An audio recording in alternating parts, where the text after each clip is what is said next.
चलिए, पिछले दिन तक हम लोग क्या पढ़े थे कि प्रकाश का परावर्तन क्या होता है। प्रकाश के परावर्तन के दो नियम हैं। पहला नियम में मैं आपको बताया था क्या कि आपतित किरण, परावर्तित किरण और आपतन बिंदु पर डाला गया लंब एक ही समतल में होते हैं। वो समतल दर्पण के लंबवत एक समतल होता है। और दूसरा नियम क्या बताया था कि आपतन कोण और परावर्तन कोण बराबर होते हैं। अगर हम लोग गोलीय सतह के लिए बात करते हैं तो गोलीय सतह के किसी भी बिंदु पर अगर अभिलंब डालते हैं तो अभिलंब कहां से गुजरेगा? केंद्र से होकर के। इतनी बातें हम लोग कर चुके थे। आज हम लोग शुरू करने वाले हैं क्या? प्रतिबिंब की कहानी, इमेज। ठीक ना? आज हम लोग शुरू करने वाले हैं क्या? प्रतिबिंब। और इस प्रतिबिंब को हम लोग हिंदी में प्रतिबिंब बोलते हैं और इंग्लिश में क्या बोलते हैं? इमेज बोलते हैं। अब देखो कि ये इमेज होता क्या चीज है। तो कहा जाता है क्या कि परावर्तन के बाद प्रकाश की किरणें जिस बिंदु पर मिलती है या मिलती हुई प्रतीत होती है, उस बिंदु पर क्या होता है कि प्रतिबिंब बनता है। ठीक ना? तो आप सीधे सीधे लिखिएगा क्या कि किसी वस्तु से आ रही प्रकाश की किरण, किसी वस्तु से आ रही प्रकाश की किरण, किसी वस्तु से आ रही प्रकाश की किरण, प्रकाश की किरण दर्पण से परावर्तन के बाद, दर्पण से परावर्तन के बाद, दर्पण पर परावर्तन के बाद, दर्पण से परावर्तन के बाद जिस बिंदु पर मिलती है, जिस बिंदु पर मिलती है या मिलती हुई प्रतीत होती है, जिस बिंदु पर मिलती है या मिलती हुई प्रतीत होती है या मिलती हुई प्रतीत होती है, उस बिंदु पर वस्तु का प्रतिबिंब बनता है। उस बिंदु पर वस्तु का प्रतिबिंब बनता है। उस बिंदु पर वस्तु का प्रतिबिंब बनता है। देखिए भाई साहब, है ऐसी बात कि किसी भी वस्तु से अनंत प्रकाश की किरणें निकलती है, अनंत प्रकाश की किरणें निकलती है। और अगर हम उस वस्तु को किसी दर्पण के सामने में रखेंगे तो वो अनंत प्रकाश की किरणें दर्पण से टकराएगी और परावर्तित होगी। परावर्तन के बाद ये प्रकाश की किरणें या तो किसी बिंदु पर वास्तव में मिल जाएगी और या तो मिलती हुई प्रतीत होगी। वास्तव में नहीं मिलेगी, मिलती हुई प्रतीत होगी। तो इस दोनों ही स्थिति में उस बिंदु पर क्या बनता है? वस्तु का प्रतिबिंब बनता है। देखिए कि प्रतिबिंब, अनंत किरणें निकलती है किसी भी वस्तु से, लेकिन प्रतिबिंब बनने के लिए हम लोग अपने सुविधा के लिए कम से कम कितना किरण लेंगे? 2 किरण। 2 से अधिक भी ले सकते हैं, लेकिन चीजें धीरे धीरे और कॉम्प्लेक्स हो जाएगी। इसीलिए हम लोग प्रतिबिंब बनाने के लिए हमेशा कितने किरणों का प्रयोग करेंगे? 2 किरणों का। ठीक ना? प्रतिबिंब के लिए हमेशा हम लोग कितने किरणों का प्रयोग करेंगे? प्रतिबिंब के लिए हम लोग हमेशा कितने के लिए? 2 किरणों का प्रयोग करेंगे। प्रतिबिंब के लिए केवल केवल 2 किरणों को दर्शाएंगे। कितने किरणों को? 2 किरणों को हम लोग दर्शाएंगे प्रतिबिंब के लिए। 2 किरणों को दर्शाएंगे। अब देखिएगा ध्यान से कि इसमें प्रतिबिंब 2 तरह का होता है। तो प्रतिबिंब 2 तरह का होगा। क्या क्या? तो एक तो होगा तुम्हारा क्या? वास्तविक प्रतिबिंब। वास्तविक प्रतिबिंब को आप बोल सकते हैं क्या कि ये जो आपका वास्तविक प्रतिबिंब है, जिसको हम लोग बोलते हैं क्या? Real image. देखो पूरी कहानी में यहां जो लिखी हुई है कि या तो मिलती है या मिलती हुई प्रतीत होती है, या तो वास्तव में मिलती है या फिर क्या होती है? मिलती हुई प्रतीत होती है। तो अगर वास्तव में मिलती है तब जो प्रतिबिंब बनेगा वो कौन सा प्रतिबिंब बनेगा? वास्तविक।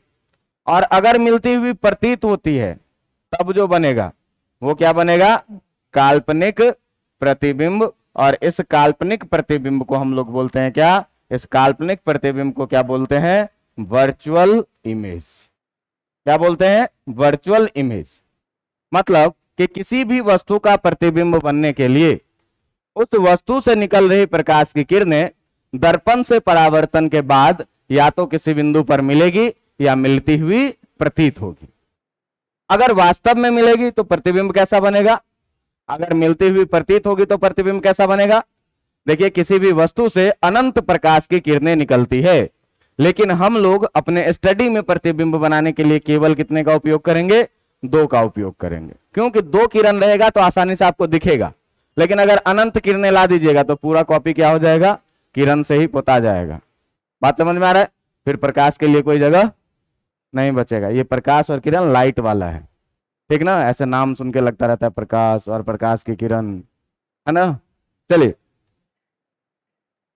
ध्यान दीजिएगा, हम लोगों को पढ़ना है क्या कि समतल दर्पण के द्वारा प्रतिबिंबों का निर्माण, ठीक ना। हम लोगों को पढ़ना है क्या भाई कि अब हम लोग अभी तक देखे हैं क्या, समतल दर्पण, और समतल दर्पण के द्वारा पढ़ना है क्या, समतल दर्पण द्वारा प्रतिबिंब का निर्माण। तो देखिए कि समतल दर्पण द्वारा अगर हम लोग प्रतिबिंब को देखेंगे तो प्रतिबिंब के सामने में हम लोग 2 तरह से वस्तुओं को रख सकते हैं। वस्तु में जो पहला वस्तु होगा, पहला केस होगा कि यदि वस्तु जो हो, यदि वस्तु कैसा हो, बिंदु के आकार का हो। देखना ये सब चीजें किसी एग्जाम में आने लायक नहीं है। यदि प्रतिबिंब बिंदु के आकार का हो, लेकिन इन चीजों को सीखना जो है आपके लिए जो है सो बहुत ही जरूरी है। आप ध्यान दीजिएगा कि ये अपने पास क्या है, एक समतल दर्पण है। ध्यान दीजिएगा कि ये अपने पास जो है वो क्या है, एक समतल दर्पण है। समतल दर्पण का एक भाग जो है सो मैंने क्या किया है, कलर किया हुआ है, जिसका नाम है कितना, M और M डैश। बात समझ में आ रही है। अब देखो कि इस समतल दर्पण के सामने में हम लोग एक वस्तु रखे हुए हैं बिंदु के आकार का, जिस वस्तु का नाम है O4 ऑब्जेक्ट। बात समझ में आ रहा है। अब देखिए कि इस बिंदु से अनंत प्रकाश की किरणें निकलेगी, और अनंत प्रकाश की किरणें निकलेगी तो इसमें से ऐसा भी होगा कि कुछ प्रकाश का किरण जो है सो यहां से आएगा और कुछ इस तरीके से दर्पण पर आएगा, और दर्पण पर आने के बाद ये क्या होगा भाई, यहां से ये अभिलंब बन जाएगा। आपतित किरण ये हुआ तो यहां पर बन गया अभिलंब, और ये अभिलंब से जो है सो किरण उतना ही कोण बनाते हुए क्या हो जाएगा, परावर्तित भी हो जाएगा। मतलब इस बिंदु से एक प्रकाश की किरण ऐसे आई, बिंदु से टकराई और परावर्तित हो गई। बात समझ में आ रही है कि नहीं। एक दूसरा किरण अगर हम लोग देखें तो एक दूसरा किरण को भी आप देखिए कि इस बिंदु से होकर के निकली, दर्पण पर यहां टकराई, और टकराने के बाद क्या हो रहा है इसका, टकराने के बाद क्या हो रहा है इसका कि टकराने के बाद ये देखो कि यहां पर भी आपतन बिंदु बना, और आपतन बिंदु बना तो यहां पर भी क्या होगा, एक अभिलंब बनेगा, और इस अभिलंब से जो है सो उतना ही कोण बनाते हुए, प्रकाश के परावर्तन के नियम का पालन करते हुए ये भी प्रकाश की किरण जो है, ये भी प्रकाश की किरण क्या होगी कि ऐसे कुछ परावर्तित हो जाएगी। अब जरा सा आप देखिए कि ये प्रकाश की किरण ऐसे आई है और ऐसे परावर्तित हो गई है।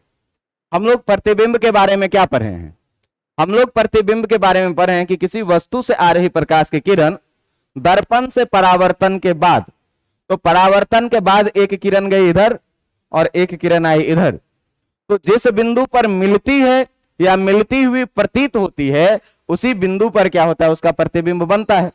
आप बताइए कि एक किरण यहां से ऊपर की तरफ जा रही है और एक दूसरी किरण यहां से नीचे की तरफ आ रही है परावर्तन के बाद, इधर इसके मिलने की संभावना है क्या, इधर इसके मिलने की संभावना नहीं है।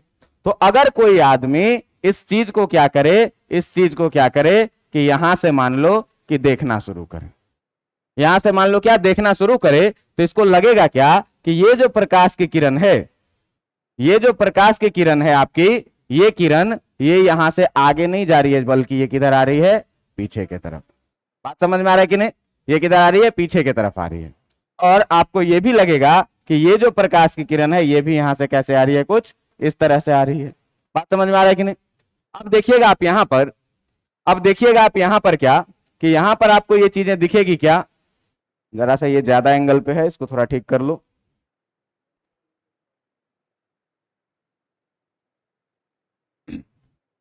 अब देखो कि यहां से ये चीज दिखेगा क्या, यहां से ये चीज दिखेगा क्या? अच्छा, इस समस्या से बचने के लिए हम लोग क्या करते हैं ना, समझदारी दिखाते हैं, पहले इमेज ही बना लेते हैं, उसके बाद अपना ऑब्जेक्ट मिलाते रहेंगे। ठीक है, अब देखिए कि क्या होगा कि ये ऐसे आएगी और ये कुछ ऐसे जाएगी, और किसी बिंदु पर ये क्या होगा, मिलता हुआ हमको लगेगा, और जिस बिंदु पर मिलता हुआ लगेगा वहीं पर क्या बनेगा, इमेज बनेगा, आई फॉर इमेज। बिंदु आकार का वस्तु है तो बिंदु आकार का ही इमेज बने। दर्पण के लिए आप एक और बात याद रखें, आप कहिएगा कि यदि दो से ज्यादा रहे तो हर एक किरण यहीं पर मिलता हुआ प्रतीत होगा, इससे अनंत किरणें निकलेगी और यहीं पर मिलता हुआ प्रतीत होगी। आप ये बात हमेशा ही ध्यान रखेंगे कि अगर मान लीजिए कि यहां से एक किरण लंबवत आती है, तो आप जानते हैं क्या कि कोई भी प्रकाश की किरण जो दर्पण पर अगर लंबवत पड़ती है, तो ये लंबवत किरण जो है तो जिस रास्ते पर आती है उसी रास्ते पर क्या हो जाती है, तो इस ऑब्जर्वर को क्या लगेगा, इस ऑब्जर्वर को क्या लगेगा कि ये जो प्रकाश की किरण है ये भी कुछ ऐसे चली और ये भी इसी बिंदु पर जाकर के मिल गया, और फाइनली फिर भी प्रतिबिंब कहां पर बनेगा, यहीं पर बनेगा। बात समझ में आ रहा है कि नहीं? तो बिंदु के आकार का वस्तु था तो प्रतिबिंब भी कैसा बना, बिंदु के आकार का। आप ये बात भी अपने नोट्स में डाल लेंगे क्या कि किसी भी दर्पण पर, चाहे वो समतल दर्पण हो, चाहे वह गोलीय दर्पण हो, चाहे कैसा भी दर्पण हो, यदि अविलंब के रास्ते से प्रकाश की किरण आएगी तो उसी रास्ते पर लौट जाएगी। आप देख लीजिए कि यहां पर अविलंब जो है वो यही हो जाएगा, और इसी रास्ते से प्रकाश की किरण आई 90 डिग्री पर और इसी रास्ते पर लौट गई, मतलब एंगल आई भी कितना हो जाएगा, 0 डिग्री का, और एंगल आर भी कितना हो जाएगा, 0 डिग्री पर। किसी गोलीय दर्पण के लिए अगर आप बात करें, अगर मान लीजिए किसी गोलीय दर्पण के लिए बात करें जिसका यहां पर केंद्र है सी, तो इसका अविलंब जो आप लोग ड्रॉ कीजिएगा, अविलंब किधर से पास करेगा, सी से पास करेगा। तो अगर डायरेक्ट अविलंब के रास्ते कोई प्रकाश की किरण आती है तो ये जिस रास्ते पर आएगी उसी रास्ते पर क्या हो जाएगी, वापस हो जाएगी। इस बात को भी आपको ध्यान में रखना है। अब देखिए कि यहां प्रकाश की किरणें वास्तव में नहीं मिली है, वास्तव में नहीं मिली है, बस मिलती हुई प्रतीत हुई है, और मिलती हुई प्रतीत हुई है इसीलिए इसका कैसा प्रतिबिंब बना है, काल्पनिक प्रतिबिंब बना है, कि ये जो प्रतिबिंब होगा ये वास्तविक नहीं होगा, ये कैसा प्रतिबिंब होगा, काल्पनिक प्रतिबिंब होगा। दूसरी बात यहां से ऑब्जर्वेशन, एक बहुत इंपॉर्टेंट ऑब्जर्वेशन, क्या कि वस्तु और प्रतिबिंब को मिलाने वाली रेखा जो होती है वो दर्पण के समतल के लंबवत होती है। कैसे होती है, दर्पण के समतल के लंबवत होती है। तो आप यहां से कुछ पॉइंट्स नोट कर सकते हैं, क्या कि पहली बात कि दर्पण के सामने जितनी दूरी पर वस्तु, पीछे उतनी ही दूरी पर प्रतिबिंब, है ना।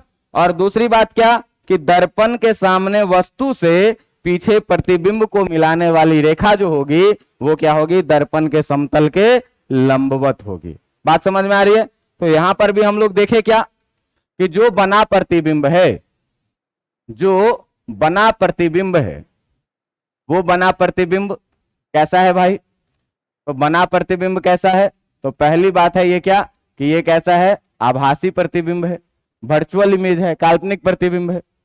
दूसरा बात ये क्या कि दर्पण के सामने वस्तु जितनी दूर है, वस्तु जितनी दूर है, दर्पण के पीछे प्रतिबिंब भी उतनी ही दूरी पर बनी है। दर्पण के पीछे प्रतिबिंब जो बना है, ये प्रतिबिंब भी कितनी दूरी पर बना है, प्रतिबिंब भी उतनी ही दूरी पर बनी है, उतनी ही दूरी पर बनी है, उतनी ही दूरी पर बनी है। और अच्छी बात क्या है, तीसरी बात जो कि सबसे इंपॉर्टेंट बात है कि प्रतिबिंब से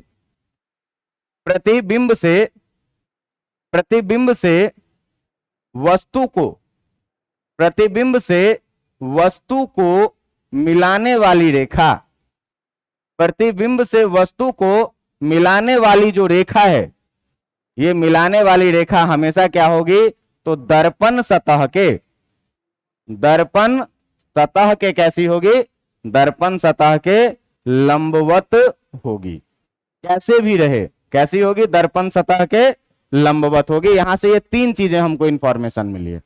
पहला कि बना प्रतिबिंब कैसा होगा? काल्पनिक होगा।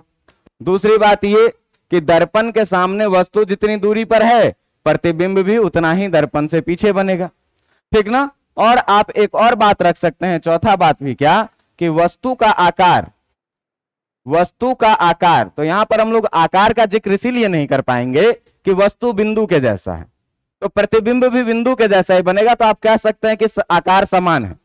लेकिन इस चीज को अगर हम लोग ऐड करना चाहें अगले केस में, जब रैखिक वस्तु लें, तो हमारे लिए ये ज्यादा उपयोगी रहेगा, ज्यादा अधिक हम लोग इससे समझ डेवलप कर पाएंगे। तो देखिए कि अगला केस हम आपको दिखाते हैं क्या, कि अगला केस दिखाते हैं क्या इसमें, दूसरा चीज कि दूसरा केस लेते हैं क्या, कि यदि वस्तु जो हो, यदि वस्तु कैसी हो, यदि वस्तु कैसी हो, तो यदि वस्तु रैखिक हो, लीनियर बॉडी हो। अब देखिएगा कि लीनियर कोई भी लाइन जो बनता है वो बहुत सारे पॉइंट्स को मिला के बनता है, बहुत सारे बिंदुओं को मिला देने से ही एक रेखा बन जाती है, जिस रेखा को हम लोग क्या कह सकते हैं? रैखिक वस्तु कह सकते हैं। मतलब रैखिक वस्तु को हम अनंत बिंदु आकार के वस्तुओं का एक समायोजन मान सकते हैं। और मान लीजिए कि अगर ये अपना दर्पण है mm डैश, और इसके सामने में कभी भी अगर आपको रैखिक वस्तु को दिखाना है, तो रैखिक वस्तु को एक तीर के निशान के द्वारा आप क्या कर सकते हैं? दिखा सकते हैं। और इस रैखिक वस्तु का नाम हमेशा हम लोग रखेंगे क्या? AB। बात समझ में आ रहा है? अब देखो कि ये वस्तु, ये कोई ऐसा वस्तु है जिसका ये पैर है और ये ऊपर क्या है? मुंडी। ये रैखिक वस्तु है, तो ये अनंत बिंदुओं से मिलकर के बना हुआ है। तो हम इसके मुंडी को हम एक पॉइंट मान सकते हैं कि नहीं मान सकते हैं? मान सकते हैं। तो अगर इसके बिंदु को एक पॉइंट मानोगे भाई, तो अगर मुंडी को पॉइंट मानोगे तो मुंडी का इमेज मुंडी बनेगा, और अगर इसके फुट को एक पॉइंट मानोगे तो फुट का इमेज भी क्या बनेगा? और मान लेंगे कि इसके बीच में पूरा का पूरा बॉडी है। बात समझ में आ रही है कि नहीं? तो हम लोग इस रैखिक वस्तु को भी क्या कर सकते हैं? इस रैखिक वस्तु को भी हम लोग मान सकते हैं क्या चीज? इस रैखिक वस्तु को भी हम लोग मान सकते हैं ये क्या, कि ये जो है सो एक क्या है भाई? तो एक बिंदु आकार का चीज है। अब ध्यान से देखिएगा कि इसमें, इस पूरी कहानी में ये जो है सो मान लीजिए कि थोड़ा देर के लिए क्या बना, कि इस पॉइंट पर जो है सो इसके हेड का इमेज बनता है। इस पॉइंट पर जो है इसके हेड का इमेज बनता है। क्यों? कि अभी पीछे हम लोग देखे क्या, कि वस्तु को और प्रतिबिंब को मिलाने वाली रेखा दर्पण के सतह के कैसी होती है? लंबवत होती है। अब देखो कि इस बिंदु से कोई एक प्रकाश की किरण निकलेगी, कोई एक प्रकाश की किरण निकलेगी और प्रकाश की किरण दर्पण से टकराएगी। और दर्पण से जब टकराएगी तो दर्पण से टकराने के बाद हमको पता है कि भाई जहां इमेज बनेगा ये काल्पनिक बनेगा, कुछ ऐसे आएगा। और ये जो है सो फिर यहां से क्या होगी कि टकराने के बाद जो है सो ये किरण यहां से क्या होगा, कि ये किरण जो है ये यहां से टकराने के बाद क्या होगा, कि सीधे ऐसे लौट जाएगी, है ना। ऐसे आई और इस तरीके से ये क्या हुई? लौट गई। और इस बीच में जो है सो इसका अभिलंब हो जाएगा, और ये अभिलंब जो है सो जितना आपतन कोण उतना ही परावर्तन कोण बनाएगी। बात समझ में आ रही है कि नहीं? उसी तरीके से आप देखेंगे कि यहां पर भी फुट का इमेज दर्पण के परपेंडिकुलर यहां कहीं बनेगा, है ना। और यहां कहीं बनेगा, आप देखिएगा ध्यान से, कि कहिएगा कि सर यहां पर तो एक ही किरण आप लगा के छोड़ दिए, दूसरा किरण भी तुम लगा लो अपने मन से, कोई दिक्कत नहीं है। दूसरा किरण लगाओ, देखो यहां से आओ, दूसरी किरण आई, और दूसरी किरण भी यहां से प्रतिबिंब परावर्तन के बाद कहां पर मिलती हुई लगेगी? यहीं पर मिलती हुई लगेगी। तो ये यहां पर मिलेगी, और परावर्तन के बाद जो है सो ये किरण यहां से ऐसे वापस लौट जाएगी। ये हो गई क्या आपकी आपतित किरण, और ये हो गई क्या परावर्तित किरण। अब ये किरण और ये किरण इधर कहीं मिलने का चांस नहीं है, तो जब इधर से देखेंगे तो ये दोनों कहां पर मिलती हुई दिखेगी? यहां पर। अब फुट के केस में भी ऐसा ही देखो कि यहां से भी हम लोग क्या कर सकते हैं कि एक किरण ऐसे लाएंगे, और ये किरण परावर्तन के बाद जो है, तो परावर्तन के बाद जो है तो परावर्तन के बाद आपको इस बिंदु पर मिलती हुई दिखेगी। तो पहले हम मिला ही लेंगे, और फिर उसके बाद क्या करेंगे कि यहां से हम परावर्तित किरण को ऐसे निकाल देंगे। ये हो गया आपतित किरण, और ये हो गया क्या आपका परावर्तित किरण। एक दूसरी किरण भी आप देखें कि मान लीजिए कि एक किरण ऐसे आई दर्पण पर, तो ये परावर्तन के बाद क्या होगी कि फिर से इस बिंदु पर मिलती हुई दिखेगी। और जब मिलती हुई दिखेगी तो भाई ये परावर्तन के बाद लौटेगी कैसे, लौटेगी यहां से उतना ही कोण बनाते हुए ऐसे कुछ लौट जाएगी। अब ये आई और यहां से ये क्या हुई, लौट गए। अब आप देखिए कि ये दोनों किरण भी इस तरफ कहीं मिलने का कोई चांस नहीं है, तो इस बिंदु पर मिला तो जहां पर मिला वहां पर फुट का इमेज बनेगा, और दोनों काल्पनिक है तो मुंडी बन गया और पैर मिल गया। इसका मतलब कि इस बीच में पूरा का पूरा क्या हो जाएगा, वस्तु हो जाएगा। तो ये था आपका ऑब्जेक्ट ए बी, ये जो था आपका, ये था क्या आपका, ये था आपका वस्तु, जिस वस्तु का नाम हमने क्या रखा था, जिस वस्तु का नाम हमने रखा था ए बी, और ये बन गया आपका प्रतिबिंब जिसका नाम क्या रखेंगे, ए डैश बी डैश। तो हम कुछ गुण पीछे भी लिखे थे और कुछ गुण हम यहां पर भी लिखेंगे। अब यहां से देखिए कि वस्तु का आकार और प्रतिबिंब का आकार एक समान है ना। तो यहां से भी हम लोग कुछ पॉइंट लिखेंगे, तो कुछ पॉइंट में लिखेंगे क्या, चौथा पॉइंट, 3 पहले लिखे थे, चौथा पॉइंट में लिखेंगे क्या कि जो चौथा पॉइंट में है आपका वस्तु का आकार, वस्तु का आकार एवं प्रतिबिंब का आकार, एवं प्रतिबिंब का आकार कैसा होता है, एवं प्रतिबिंब का आकार समान होता है, प्रतिबिंब का आकार समान होता है। और एक और बहुत अच्छी खासियत होती है क्या, रैखिक वस्तु की, ये पार्श्व रूप से प्रतिलोमित होता है। पार्श्व प्रतिलोमित का मतलब ये होता है क्या, आप लोग 10वीं क्लास में एक बार पढ़े भी होंगे कि यदि हम किसी मिरर के सामने में खड़े हो जाएं तो मेरा जो इमेज बनेगा वो मेरे तरफ मुंह करके बनेगा। तो अगर हम अपना लेफ्ट हैंड राइज करेंगे तो ऐसा लगेगा कि वो अपना राइट हैंड राइज कर रहा है, और अगर हम अपना राइट राइज करेंगे तो ऐसा लगेगा कि वो अपना लेफ्ट राइज कर रहा है। तो इस पूरी कहानी को हम लोग क्या बोलते हैं, पार्श्व प्रतिलोम बोलते हैं। और पार्श्व प्रतिलोम का इमेज जो होता है वो किसके द्वारा बनता है, समतल दर्पण के द्वारा। तो आप एक और गुण इसमें लिख सकते हैं क्या, 5वां गुण, कि समतल दर्पण के द्वारा बना प्रतिबिंब, समतल दर्पण के द्वारा बना प्रतिबिंब जो होता है, द्वारा बना प्रतिबिंब। देखिए प्रतिलोम का मतलब क्या होता है, प्रतिलोम का मतलब क्या होता है, उल्टा। बना प्रतिबिंब पार्श्व प्रतिलोमित होता है। कैसा होता है, पार्श्व प्रतिलोमित, खाली प्रतिलोमित नहीं बोलेंगे, पार्श्व प्रतिलोमित होता है। इसका मतलब क्या हुआ, ध्यान देना कि इसका मतलब क्या हुआ, प्रतिलोमित का मतलब क्या होता है कि मुंडी चला गया नीचे और पैर चला आया ऊपर, तो इसको क्या बोलेंगे कि प्रतिलोमित इमेज बन रहा है। लेकिन पार्श्व प्रतिलोमित का मतलब क्या हुआ कि दायां वाला भाग बाएं और बायां वाला भाग किधर, दाएं दिखता है, तो इसको हम लोग क्या बोलते हैं, पार्श्व प्रतिलोम बोलते हैं। इतनी बातें समझ में आ गई। तो ये था क्या भाई कि दर्पण के द्वारा, दर्पण के द्वारा बनाए गए प्रतिबिंब की प्रकृति कैसी होगी। बात समझ में आ रही है कि नहीं।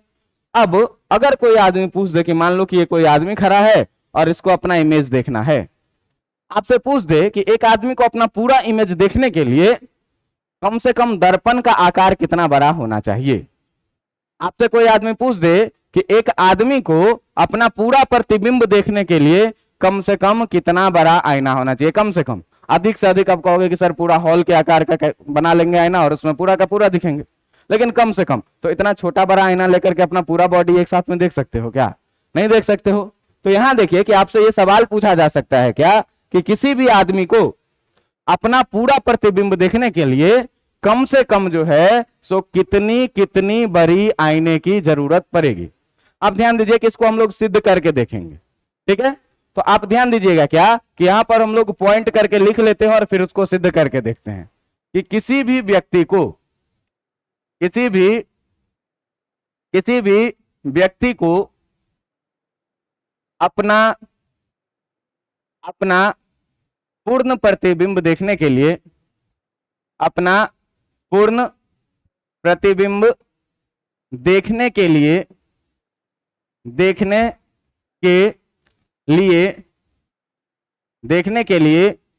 कम से कम उसके आकार के, कम से कम उसके आकार के आधी आकार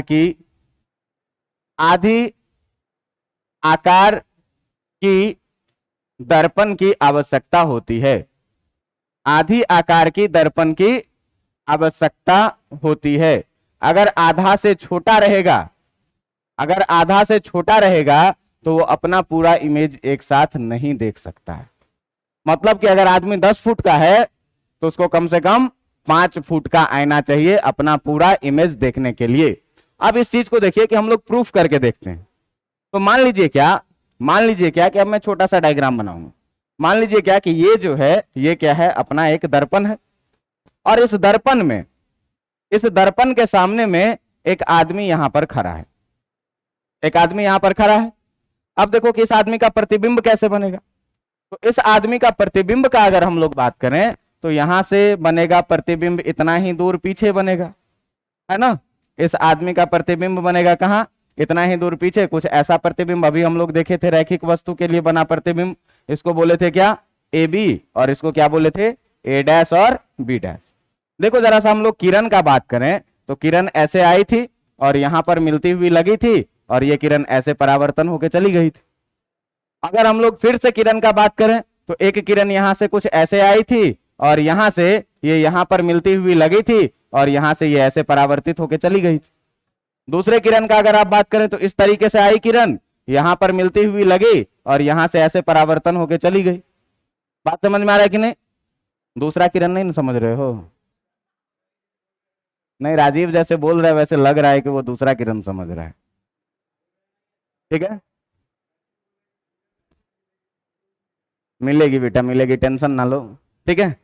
अब चलिए देखिए, अब देखिए ध्यान से जरा सा कि यहां पर आप देखिए दर्पण को, यहां पर आप देखिए किसको, दर्पण को, यहां से इतनी बड़ी आकार की जो है सो ये दर्पण है।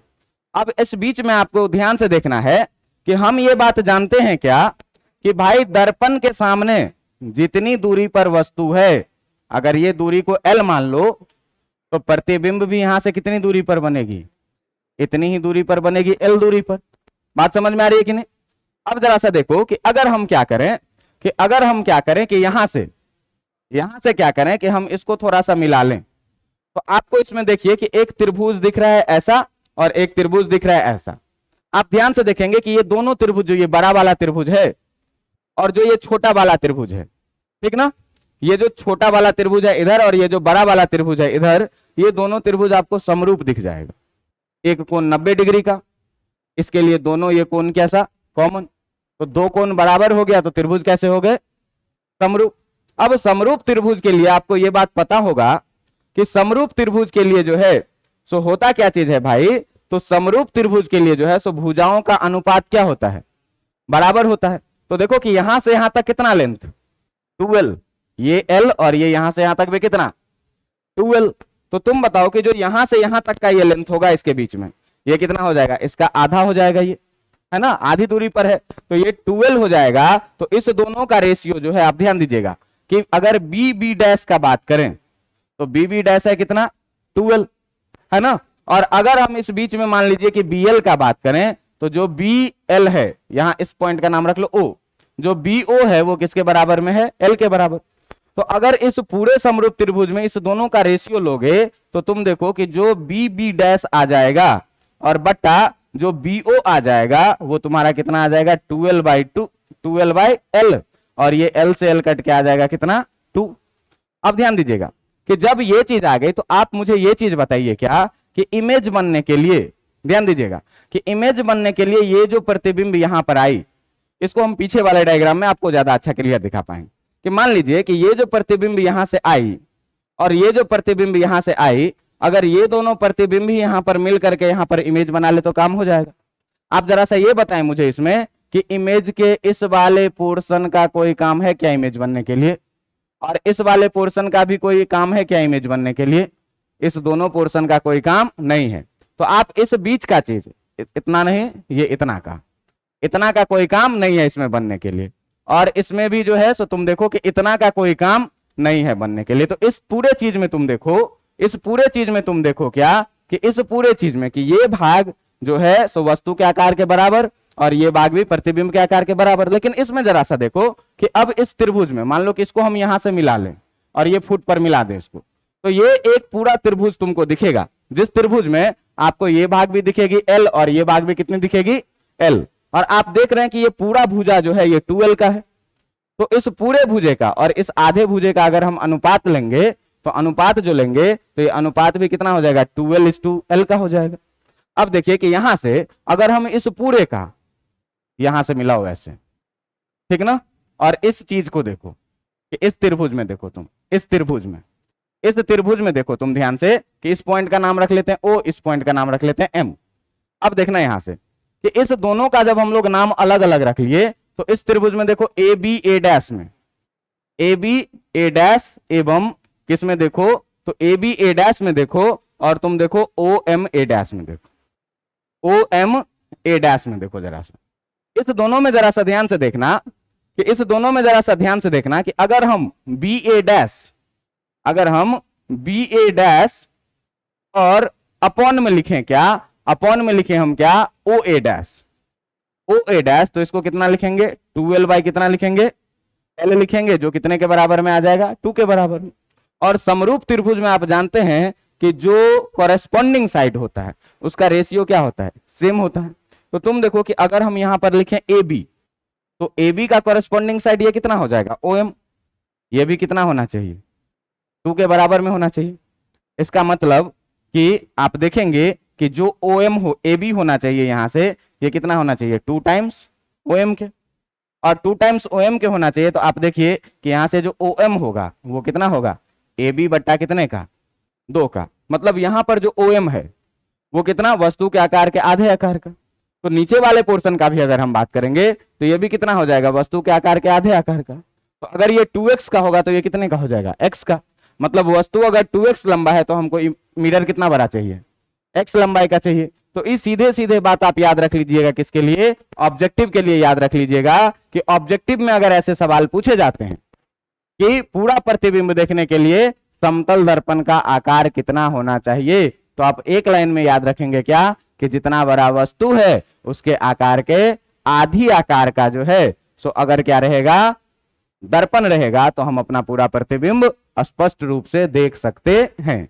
और ये पूरी कहानी है किसकी, समरूपता की, त्रिभुज के समरूपता की। आप त्रिभुज के समरूपता को बना करके देखेंगे तो आपकी सारी कहानी अच्छी लगेगी। ये डायग्राम अच्छा था इसलिए मैंने इसमें छेड़छाड़ किया।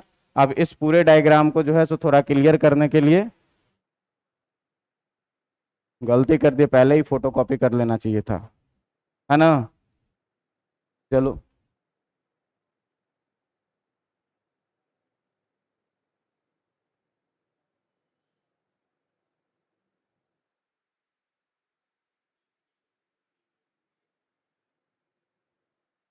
चलो ठीक है, जब कैलकुलेशन हटा ही दिए तो इसको भी हटा ही लेते हैं।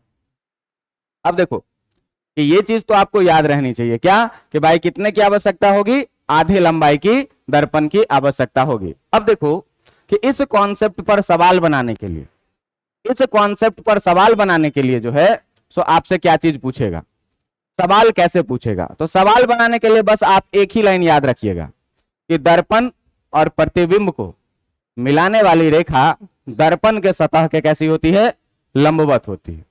कभी कभी यह भी आपसे पूछ दिया जाता है क्या कि दर्पण के नीचे रखा वस्तु का भी प्रतिबिंब हमको दिखने लगता है।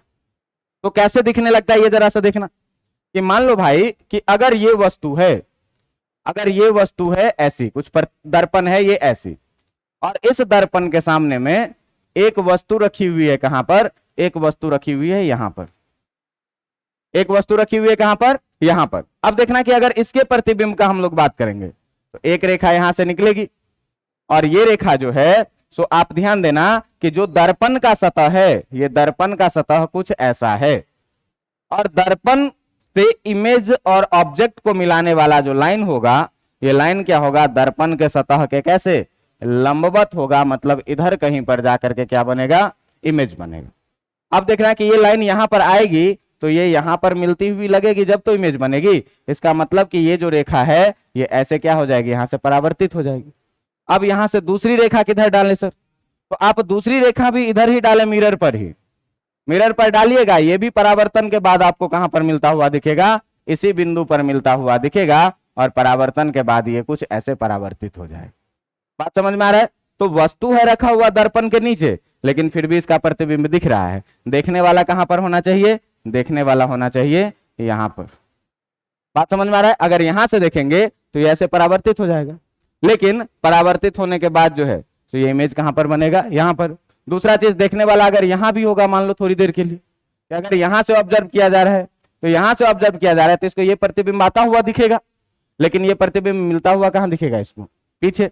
ये प्रतिबिंब मिलता हुआ कहां दिखेगा, पीछे। तो ऐसा नहीं है कि अगर दर्पण के नीचे वस्तु रखी हुई है तो इसका प्रतिबिंब नहीं बनेगा, इसका प्रतिबिंब बनेगा, लेकिन ऑब्जर्वेशन पॉइंट पर डिपेंड करेगा। आप कभी कभी देखते होइएगा कि किसी दूसरे के आईना का चीज और उस कोना का चीज हमको दिखता रहता है, जबकि दर्पण के सामने वस्तु नहीं रखी हुई है। दर्पण के सामने वस्तु नहीं रखी हुई है, फिर भी हमको क्या होता है, दिखता है। अगर हम यहां से देखेंगे तो उधर रखा हुआ कोई वस्तु इसमें दिखेगा, जबकि वो दर्पण के सामने में नहीं है। अब देखिए कि इसी बात पर जो है सो एक क्वेश्चन पूछा गया था कभी जेई में, बहुत छोटा सा क्वेश्चन है क्या, इसी कॉन्सेप्ट पर। और वो क्वेश्चन था क्या, आपको कहा था क्या कि एक जो है सो दर्पण है, एक दर्पण है, और ये दर्पण जो है ये सीधा दर्पण नहीं है, ये दर्पण है कुछ ऐसा, ये दर्पण है कुछ ऐसा जो इस सतह के साथ, जो इस सतह के साथ कोण बना रही है कितने डिग्री की, इस सतह के साथ कोण बना रही है कितने डिग्री की, 45 डिग्री की। और कहा क्या कि यदि ये है एक्स एक्सिस और ये है वाई एक्सिस, बात समझ में आ रहा है, ये है वाई एक्सिस, और आपको कहा क्या कि ऑब्जेक्ट जो है वो कहीं पर यहां रखा हुआ है और इसकी डिस्टेंस है ये कितने की, ओरिजिन से जो ये डिस्टेंस है, ये डिस्टेंस है कितने की, ये है -2 और 0 की। बात समझ में आ रहा है। कह रहा है क्या कि वस्तु रखी हुई है यहां पर, तो आप जरा सा बताएं कि प्रतिबिंब का नियामक क्या होगा। बात समझ में आ रहा है। कह रहा है क्या कि ऐसे है दर्पण, दर्पण है 45 डिग्री पर रखी हुई। आपसे कहा क्या कि अगर दर्पण 45 डिग्री पर रखी हुई है तो वस्तु अगर हम इस नियामक में -2 और 0 पर रख देते हैं तो बताइए कि बने प्रतिबिंब की, ये ऑब्जेक्ट है तुम्हारा, तो कहा क्या कि बताओ कि बने प्रतिबिंब की नियामक कहां पर होगी। यदि वस्तु रखा हुआ है कहां पर, यदि वस्तु -20 पर रखा है, यदि वस्तु -20 पर रखा है तो क्या बताना है आपको, तो आपको बताना है क्या, प्रतिबिंब का नियामक। तो प्रतिबिंब का नियामक ज्ञात करें। तो देखिए प्रतिबिंब का नियामक ज्ञात करने के लिए, प्रतिबिंब का नियामक ज्ञात करने के लिए आपको क्या करना है, तो सिंपल सा कॉन्सेप्ट लगाना है क्या, आपको सिंपल सा कॉन्सेप्ट लगाना है क्या कि जो प्रतिबिंब और वस्तु को मिलाने वाली रेखा होती है, ये वस्तु और प्रतिबिंब को मिलाने वाली जो रेखा होती है वो दर्पण के सतह के लंबवत। तो देखो भाई कि दर्पण जो है वो तो यहीं तक है, हम क्या करें कि दर्पण को थोड़ा सा एक्सटेंड कर लें। बात समझ में आ रहा है कि नहीं, दर्पण को क्या करें, थोड़ा सा एक्सटेंड कर लें। अब जो प्रतिबिंब होगा, जो प्रतिबिंब होगा वो प्रतिबिंब और वस्तु को मिलाने वाली जो रेखा होगी ये क्या होगी, इस दर्पण के सतह के लंबवत। मतलब यहां पर जो है तो ये कितने डिग्री का कोण बनाएगी, 90 डिग्री का। आप जरा सा ध्यान से देखिए कि ये कोण 45 डिग्री है तो ये कोण भी कितना होगा, 45 होगा। और इस वाले त्रिभुज में आप देखिए कि एक 90 डिग्री है, एक 45 है, तो ये भी कितने का होगा, 45 का होगा। अब देखो कि इसमें तुमको ये पता है कि यहां से यहां तक की दूरी जो है ये कितने की है, 2 की। अगर मान लो कि इसका नाम हम रख लें, इस पॉइंट का नाम क्या, M, और इस पॉइंट का नाम है O, तो OM डिस्टेंस तुम यहां से ट्रिगोनोमेट्री लगा करके निकाल सकते हो। देखो कि हमको निकालना क्या है, हमको निकालना है परपेंडिकुलर, और हमको पता है क्या, हाइपोटेन्यूज, और थीटा भी पता है कितना, 45 डिग्री। तो अगर तुम यहां पर लगा दोगे कितना, साइन 45 डिग्री, तो साइन 45 डिग्री वाला परपेंडिकुलर जो कि आपका कितना, OM, बटा हाइपोटेन्यूज P/S में लिखते हो, तो P/H जो हाइपोटेन्यूज राइट एंगल के सामने वाला होता है, और इस हाइपोटेन्यूज का लेंथ है कितना, 2, यानी कि OM जो मिल के आ जाएगा आपको कितना मिल जाएगा, 2 साइन 45 डिग्री। और आपको पता है कि साइन 45 डिग्री का वैल्यू कितना होता है, 1/√2, √2 से ये √2 बार में कट जाएगा, यानी कि OM निकल के आएगा कितना, √2। अब देखो कि दूसरा ये भी हम लोग पढ़े हैं कि यहां से यहां तक का डिस्टेंस है कितना, √2। दूसरा ये भी चीज हम लोग पढ़े हैं क्या कि भाई जितना दूर दर्पण से वस्तु होता है, दर्पण के पीछे उतना ही दूर पर प्रतिबिंब बनता है।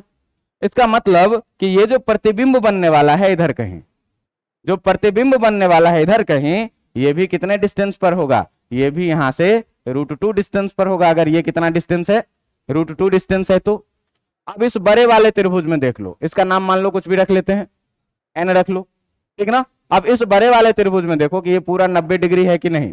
अब कहोगे कि सर आप यहां पर ही कैसे मिला दिए, है ना। तो देखो कि ये √2 है, ये √2 है, ये 2√2 है, ये 2 है। बात समझ में आ के नहीं। ये पूरा डिस्टेंस कितना होगा, 2√2 होगा। ये डिस्टेंस कितना है, 2 है। तो आप देखिए इस पूरे त्रिभुज में अगर आप पाइथागोरस थ्योरम लगाइएगा, तो पाइथागोरस थ्योरम जब लगाइएगा तो ओ आई का जो स्क्वायर लिखिएगा, हाइपोटेन्यूज का स्क्वायर बराबर ओ एम का स्क्वायर और प्लस कितना, एन आई का स्क्वायर, परपेंडिकुलर का स्क्वायर प्लस बेस का स्क्वायर। अब देखो ओ आई है कितना, ओ आई है 2√2 का स्क्वायर बराबर ओ एम है तुमको कितना पता, ओ एम है कितना 2 पता, बराबर प्लस कितना हो जाएगा एन आई का स्क्वायर। और अगर यहां से एन आई निकालोगे तो ये 2 दूना 4 दूना 8 हो जाएगा, और ये 2 दूना 4 होके माइनस हो जाएगा, जो कि हो जाएगा कितना एन आई, है ना। तो एन आई हो गया, तो इसका मतलब 4 बराबर जो हो गया आपका हो गया क्या, एन आई का स्क्वायर। और यहां से अगर आप एन आई लिखेंगे तो एन आई बराबर कितना हो जाएगा, √4, जो कि आ जाएगा कितना। इसका मतलब कहीं ना कहीं n से 2 यूनिट नीचे बना है। तो ध्यान देना कि n से 2 यूनिट नीचे बना है, तो इस पॉइंट का कोऑर्डिनेट कितना हो जाएगा, x कोऑर्डिनेट कितना 0, अब y कोऑर्डिनेट कितना, नीचे बना है तो -2। यही ऑप्शन में था। ऑप्शन में 2-3 ऑप्शन था क्या, तो एक ऑप्शन था आपका 0√2, ऑप्शन था 0 -√2, ऑप्शन था 0 2, और ऑप्शन था क्या 0 -√2, 0 और -2। ये 4 ऑप्शन ऐसे दिए रहेंगे, और 4 ऑप्शन दिए रहेंगे तो इसमें से आपको कोई एक ऑप्शन सेलेक्ट करना रहेगा। बात समझ में आया। तो इसमें है कुछ नहीं, बस थोड़ी सी मैथमेटिक्स जाननी है, मैथमेटिक्स जाननी है। और दूसरी बात क्या कि पहला कॉन्सेप्ट क्या लगाए भाई कि ऑब्जेक्ट और इमेज को मिलाने वाला लाइन परपेंडिकुलर होगा। तो इमेज कहां बना ये हमको पता नहीं है, हमको बस इतना पता है कि ये लाइन जो है सो दर्पण के क्या होगा, परपेंडिकुलर होगा। यहां से एंगल लगाए तो हमको ये ओ एम पता चल गया, मतलब यहां से नीचे भी इतना ही डिस्टेंस पर बनेगा, तो नीचे ही इतना डिस्टेंस पर बनेगा, इसका मतलब यहां से 2 डिस्टेंस नीचे आएगा, तब तो ये 2√2 होगा। तो 2 डिस्टेंस नीचे आया तो इसका कोऑर्डिनेट कितना हो गया, 0 और -2। बात समझ में आ रहा है। तो यहां पर प्रतिबिंब की प्रकृति हो गई आपकी क्या, समाप्त। तो प्रतिबिंब के बारे में इंपॉर्टेंट इतना ही है कि आपसे ऑब्जेक्टिव में कभी कभी पूछा जाएगा क्या कि समतल दर्पण के द्वारा बने प्रतिबिंब की प्रकृति बताइए। तो पहला प्रकृति आभासी बनेगा, दूसरा प्रकृति क्या कि वस्तु के समान आकार का बनेगा, तीसरा प्रकृति क्या कि दर्पण के सामने वस्तु जितनी दूरी पर रहेगी प्रतिबिंब भी दर्पण के पीछे उतनी ही दूरी पर बनेगी, चौथा प्रकृति क्या कि पार्श्व रूप से प्रतिलोमित प्रतिबिंब बनेगा, और एक कॉन्सेप्ट क्या कि हमेशा समतल दर्पण में वस्तु और प्रतिबिंब को मिलाने वाली रेखा दर्पण के सतह के कैसी होती है, लंबवत होती है। बात समझ में आ गई कि नहीं। तो ये इतना चीज आप याद रखेंगे, तो इतना चीज याद रखेंगे तो अगले दिन हम लोग इस कहानी को थोड़ा सा आगे डेवलप करेंगे। आगे डेवलप करेंगे किस तरफ, तो एक तो रिलेटिव वेलोसिटी पूछा जा सकता है। देखो ध्यान से कि अगर दर्पण रहे तो कोई आदमी इधर से 2 मीटर प्रति मिनट से दौड़ रहा है, तो प्रतिबिंब भी 2 मीटर प्रति मिनट से दौड़ता हुआ लगेगा, दोनों अपोजिट डायरेक्शन में। तो रिलेटिव वेलोसिटी में तुमको बताए थे कि अगर अपोजिट डायरेक्शन में रहे तो ऐड कर दो, तो ऐड कर दो तो कुल वेग कितना हो जाएगा, 4 मीटर पर सेकेंड। इस तरीके से आपसे सवाल पूछे जा सकते हैं, ठीक ना। और अगर इस तरीके का चीज आपको समझ में आ गया हो तो अगले दिन से हम लोग गोलीय दर्पण, उत्तल और अवतल दर्पण शुरू करेंगे, जहां से आपका इंपॉर्टेंट टॉपिक है। पहले वो चीजें पढ़ेंगे जो 10वीं में पढ़े हुए हैं, और फिर वहां हम लोग दर्पण सूत्र बस याद कर लिए थे, यहां पर दर्पण सूत्र प्रूफ करना सीखेंगे। बात समझ में आ रहा है। काफी आज के लिए इतना पढ़ के आइएगा, फिर मिलेंगे अगले दिन।